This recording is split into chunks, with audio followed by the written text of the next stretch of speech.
Good evening. Tonight is the 30th of May, 2017, and I am Paul Glumaz with the LaRouche Political Action Committee and the International LaRouche Movement. And this is being brought to you by General Welfare Presents. Tonight is very important for me to communicate to you what I'm going to communicate.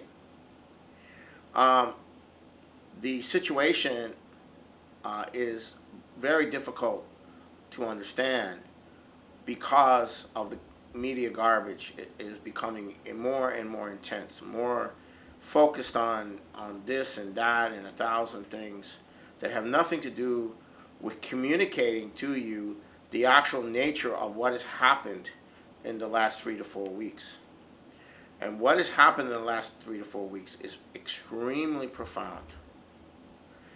On May 14th and 15th, you had the Beijing summit, where all these nations came together, 110 nations, 30 heads of state, on discussing the infrastructure projects of the century, which would totally transform the economic potential of the world. Okay, so that is still reverberating. Helga Zepp-LaRouche spent 2 weeks in China, and the Investor magazine, Chinese Investor magazine, with the May issue, with a article by Helga in the cover of the magazine, was circulated to every participant. So Helga's key article on bringing the United States into the One Belt, One Road was circulated to every person at the conference as part of the package that on the conference at the Chinese Investor publication. That's how the LaRouche movement is being seen, or Helga Zepp-LaRouche and the Schiller Institute are being seen in terms of communicating to the United States the potentials that the United States has at this time. Then Donald Trump went to the Middle East and Europe. He met with the Arab heads of state. He went also, and he met in Europe with the NATO heads of state and the G7 heads of state. Now, it would be absolutely hypocritical in his meeting with the Arab countries, these are the Gulf countries plus Egypt, for him to criticize or go against the fact that it is Saudi Arabia and the Gulf Cooperation countries, including Qatar and other countries, that have been funding ISIS and Al-Qaeda. Why? Because they were doing so on behalf of the Obama administration and the British. They were the proxies involved in supporting the massive development of terrorism in Libya, in Syria, in Egypt, all over North Africa, all over Central Asia, all over Europe, and elsewhere. This was the Obama policy. We're fighting terrorism. Wink, wink. Yeah, that's the Obama policy. So how would these nations have known that there was a change, that there might be a change in policy with the change of presidents? So Donald Trump went there and said to them, we are fighting terrorism, not Islam. We're fighting terrorism. He didn't go wink, wink. So we're assuming that the Arab countries got the message that they're not supposed to be providing the funds anymore for international terrorism. Now, this is very profound. And the reason it's very profound is because this terrorism thing has been incubating for 35 years, 35 years roughly, especially in the last 32 years when the British, Margaret Thatcher and Saudi Prince, later ambassador to the United States, Prince Bandar, set up the slush fund for terrorism through a deal that was called the Al Yamama deal, where an entire tanker of oil a day was being funneled the funds for that were being funneled into an offshore centers for use in and building up this terror. So there's been billions and billions and billions of dollars devoted to creating these mercenaries, these psychotic killers, recruited all over the world. And you think it was some religious thing that was going on? No, not at all. This was a policy. And the policy of directing this terror increasingly to destroy nations was designed to prevent any kind of economic development from occurring in Eurasia, for the development of Eurasia, because the natural tendency would be to link up Europe with Asia and go for massive development. And that's ultimately what LaRouche was proposing, Helga Zepp and Lyndon LaRouche proposing in the late 80s and in the early 90s, and that is exactly what we ended up with Xi Jinping, starting 4 years ago. That is the policy. And this was all pre-designed to destroy any ability to do that. The British use the term social capital. You can't have a one belt, one road. You can't have a Eurasian land bridge because you don't have the social capital. Why don't you have the social capital? Because there's all these terrorists running loose, bombing everything, killing people, creating a terrorized environment, paralyzing nations. You have it in the Philippines. You have it in Thailand. You have it in Indonesia now. You have it everywhere. You have it in India and Pakistan and Bangladesh. You have it in Afghanistan. You have it in Kyrgyzstan. You have it in Turkmenistan. You have it in, especially in Uzbekistan, Kazakhstan. All these areas, you have these terrorist cells being built and created. And where is all the money coming from? Who's promoting it? The United States is promoting it with the British. Why? Because that is the policy of not allowing countries to develop. That has been the policy of the United States, especially since George Bush Jr. took over the presidency. That's been U.S. policy. That is the neoconservative policy. That is also the neoliberal policy. This is irregular warfare. This is proxy war. Overthrow all these countries. Saddam Hussein, Assad, Gaddafi, etc., etc. Mubarak, all these countries. So essentially, you have the United States essentially saying to the Arab nations, "Hey, we're not doing this anymore." Well, what does that mean? That means the U.S. no longer has, currently under the Trump administration, no longer has the intention of destroying most of the world on behalf of a vision of a post-industrial utopian world of 1 to 2 billion people living in the new feudalism of the new dark age. So if you're not committed to defeating the economic aspirations of the population of Asia, and you are committed to integrating the economic potential of the nations of Europe and North America and Japan into the full development of the planet, if you're not against that, you're not trying to stop it with terrorism and whatever, confrontations with China and Russia, well, then what? That means what?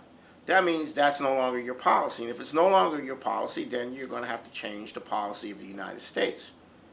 You're going to have to change also the domestic economic policy. Because for 40 years, the United States has been going into a post-industrial system.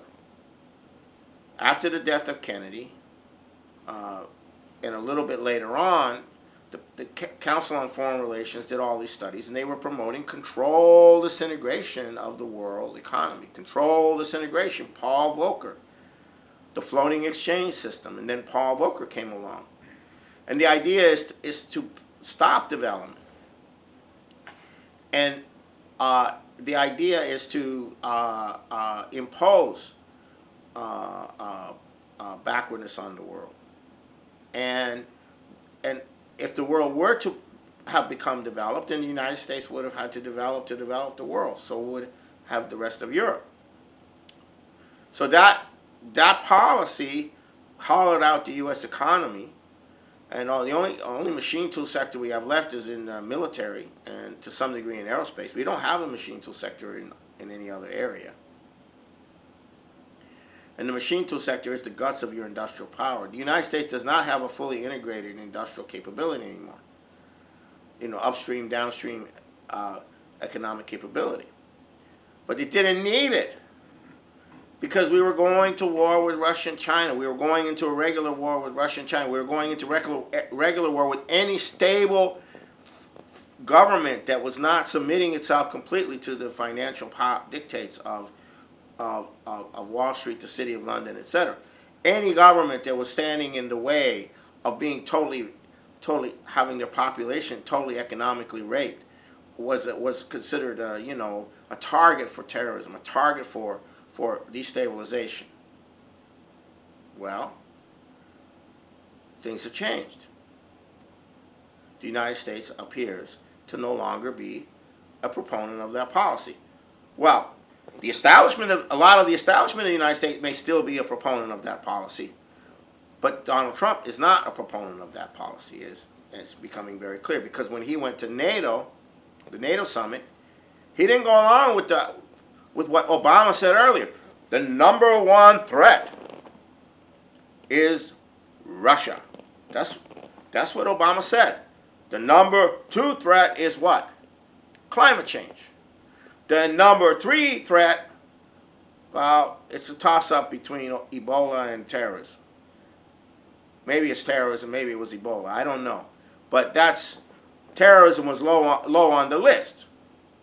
Because that's what you were using against Russia. And that was what the whole Ukraine situation was about. These people were these Nazis that took power. They were working before they took power. They were working with the Chechens and with the Islamic terrorists as mercenaries. The core of the Nazis that took over Ukraine had prior training with the irregular warfare operations of Al Qaeda, in collusion with Al Qaeda. So it's this huge mercenary apparatus that's been set up, and it's not all Al Qaeda or ISIS. It's been set up with other networks.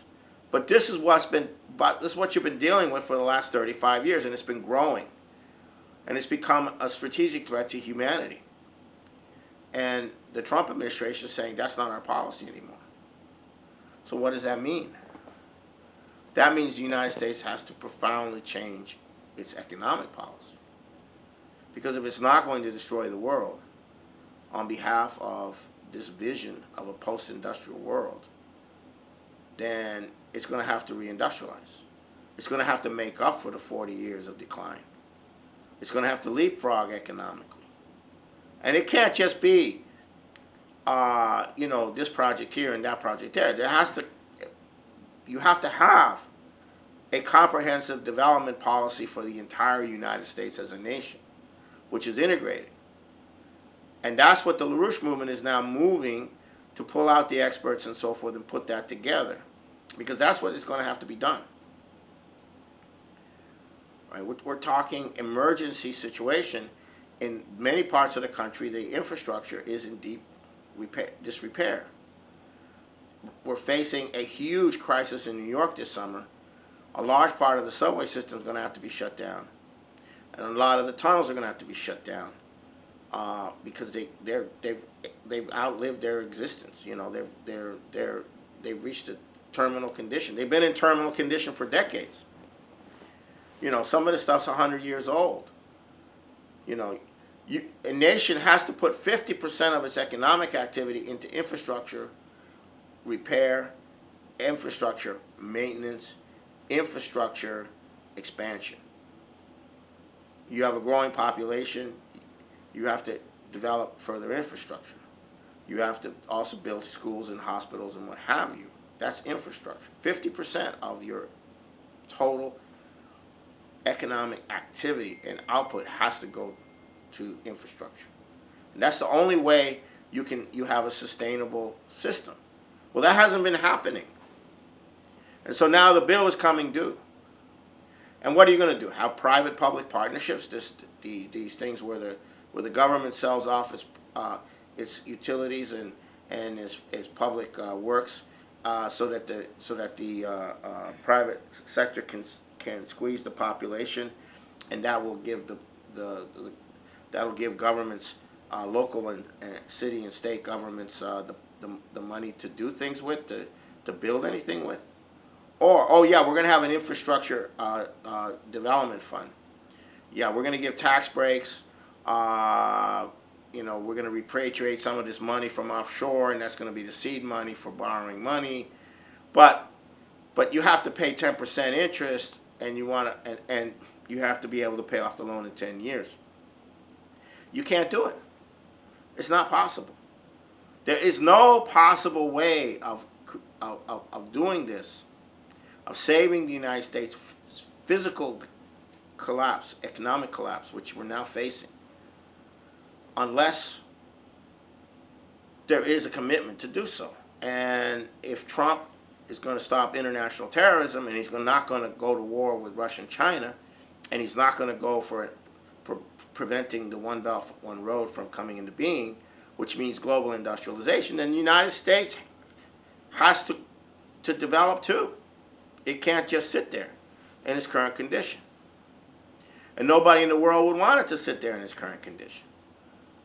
People will want to see the United States revived economically. But you're not going to do it under the existing financial system. And does Congress know this? No. Congressmen, for the most part, congresswomen, for the most part, they're not in the real world yet. Their constituents haven't hit them hard enough to put them in the real world. But that's the reality. This situation with the dam in California, the Oroville Dam. According to reports from people working on the dam, they were 30 minutes away from having Sacramento underwater. They were able to on an emergency basis, get everything permitted and moving within 5 days instead of 5 years. They didn't go by the regulations. That's what you have to do. You have to get stuff. And this is what has to happen. Now, Donald Trump has to come forward with this kind of perspective. FDR had 4 years of preparation as governor of New York, where he was experimenting in all these areas before he came in. But when he came in, the banks had collapsed, and he said, the money changers have lost their high seat in the temple of our civilization, and he proceeded to put through a series of measures. A bank holiday, proceeded to put the Glass-Steagall through the Congress, and he proceeded to use the Reconstruction Finance Corporation to issue credit directly to start the whole process. Well, something like that's going to have to be done again. And yes, the money changers have lost their high seat in the temple of our civilization, and they need to go to jail, or they need to go down. And they have lost the high seat and they will lose the high seat in the temple of our civilization. So this is what we're looking at. So we have quite a situation right now. Now, on a deeper level, the last 20 years, we have been living in fear. Fear of the climate, fear of terrorism, fear of crime, fear of catastrophes. We've been living in fear of nuclear war, most of all. And the climate of fear has had a very negative effect on the functioning of people. The climate of fear has paralyzed the will of the population and of the political establishment and of the political class that is not a part of this whole climate of fear. So we have an incredible situation now where, as the U.S. Relations with Russia improve, there's now signs that the United States is going to collaborate with Russia on resolving the Ukrainian situation. Trump has indicated that he wants to do that, and he's now that process has begun. Just like the North Korea situation, where the United States is working with Russia and China to resolve that with Japan and South Korea. That is coming forward, despite the fact that the new Korean President Moon found out that there were 4 other THAAD missile things that were sent to South Korea that he didn't even know about. Already 2 are in place. There's 4, and this is a complete shock. They slipped this thing in just before he got elected to create to destroy the relations between China and South Korea, because the THAAD missile deployment has nothing to do with North Korea. It has to do with going to war with China and Russia. So, despite all of that, you see the emergence of the involvement of the 6 nations to coordinate and bring an end to the North Korean problem that is getting North Korea to abandon its nuclear program and abandon its missile strategy. Of course, it did so out of fear, out of terror. This was well on its way, but the Obama administration changed the direction of everything. And well, the Bush administration started the process, but the Obama administration created the situation. But now, this thing can be resolved. So we've come to this point where we've been living under fear. We've been living under incredible fear. And now that we're not going to go to war with Russia and China, now that we're not going to be supporting international terrorism, these things can start to be dealt with. And not living in a climate of fear could be the key to bring people into a more rational condition. But unfortunately, the culture has gone totally irrational. Right? You have a population which is now getting ready to demonstrate against Trump over identity politics, over what we would call postmodernist viewpoint. That there is no unity. There's just individuals. There's no individuals. It's just you're defined by your group. Okay, you're black, you're black. You're Hispanic, you're Hispanic. You're gay, you're gay. That is your definition. That's all you are. There is no sense of a nation. There is no sense of anything other than your identity. They might as well go to India and learn how they do the caste system there so they can use it in the United States. They should, that's what they're basically saying. There's a black caste, white caste, a red caste, a yellow caste, a gay caste, and then there's other caste situations in that. I mean, that's where this thing is headed. So anyhow, we're looking at an end to that, and we're looking at the need to go with the economics. And so, but there is no longer any reason for policymakers to maintain a post-industrial orientation, because the rest of the world is going to develop. And the United States is not at war with the rest of the world because they're going to develop.